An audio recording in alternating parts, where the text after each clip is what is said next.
The tree stood at the center of a world it had shaped. Its roots gripped the riverbank like the knotted hands of an elder, weaving themselves into the soil as if to hold the earth together. This was no ordinary tree, it was the first.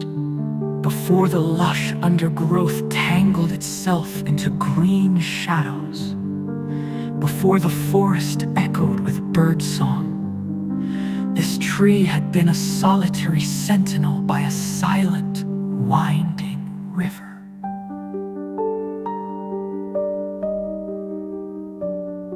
Now, the forest teemed with life. Ferns stretched their feathered fronds beneath towering canopies. Moss carpeted the earth soft and rich, while vines climbed upward in endless spirals.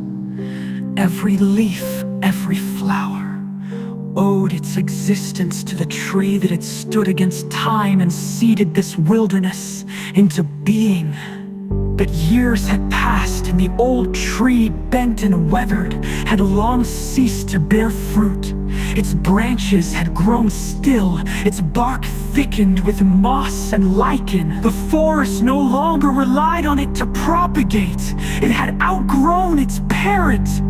Yet in one quiet spring, against all expectations, the tree produced 2 seeds, small, perfect, full of potential.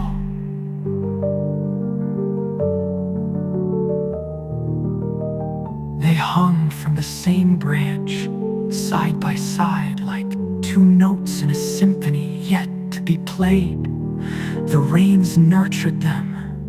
The sun warmed their shells. They came from the same origin, nourished by the same roots, yet the fate that awaited them would be shaped by forces neither could foresee.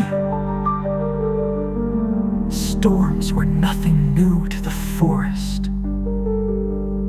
The old tree had stood through hundreds of tempests, its limbs bending to the will of the wind. But this storm was different. It rolled in with a ferocity that tore the forest from its slumber, ripping leaves from branches and sending creatures scurrying into burrows. The river swelled, greedy for the land around it, rising to claim anything that strayed too close. The branch that held the seed swayed violently in the gale. Each gust was a blow that tested the resilience of wood and fiber, until finally the branch gave way.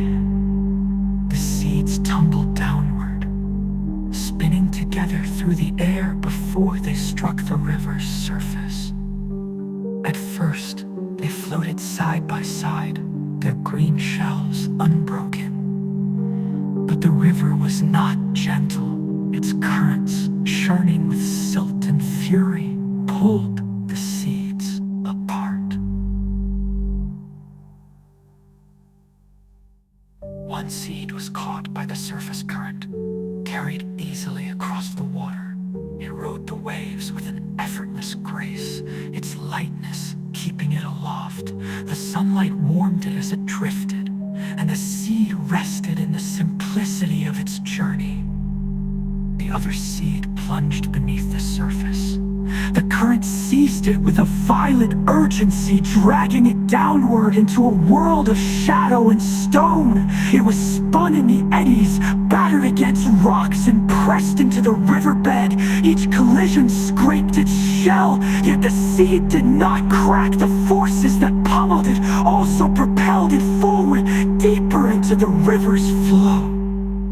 The paths of the 2 seeds diverged sharply, one cradled by calm waters, the other thrust into chaos. The first seed drifted into a quiet backwater, where the river's motion slowed to a near standstill.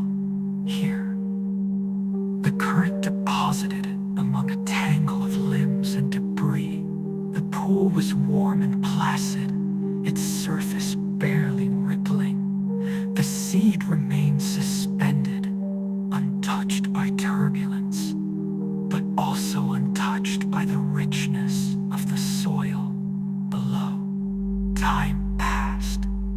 seed's shell softened into stagnation, its potential fading as it soaked in water without taking root.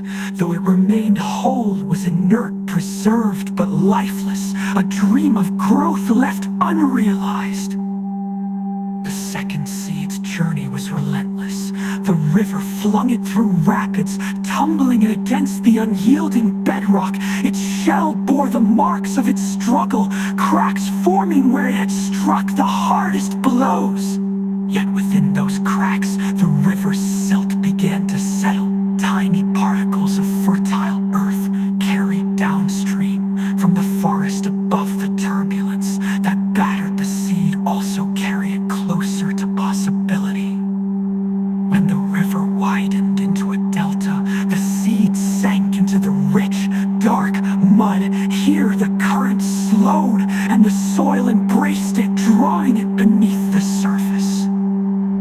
Years passed. The forest by the old tree remained vibrant, but the tree itself grew quieter, its branches thinning as it relinquished its hold on time.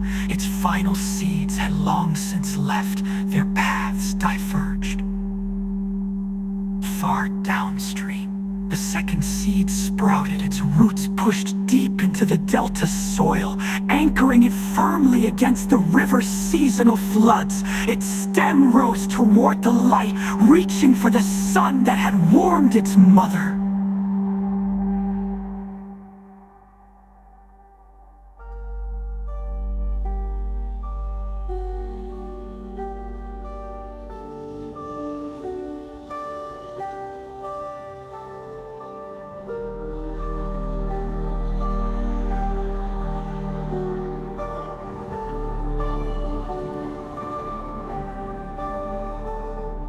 The old tree stood by the river, its roots tangled in the same soil that had once fed its offspring. It could not see the forest downstream, but it did not need to. The river carried its legacy forward, weaving the story of one forest into another. The seeds it had borne were shaped by forces beyond their control, yet their journeys revealed a truth that echoed through the forest. Life is neither entirely nature nor entirely nurture. It is the intersection of the two, shaped by origin and experience. The seed that drifted easily had lost itself to stillness, but the seed that endured had found the richness hidden in struggle. One remained a relic, while the other became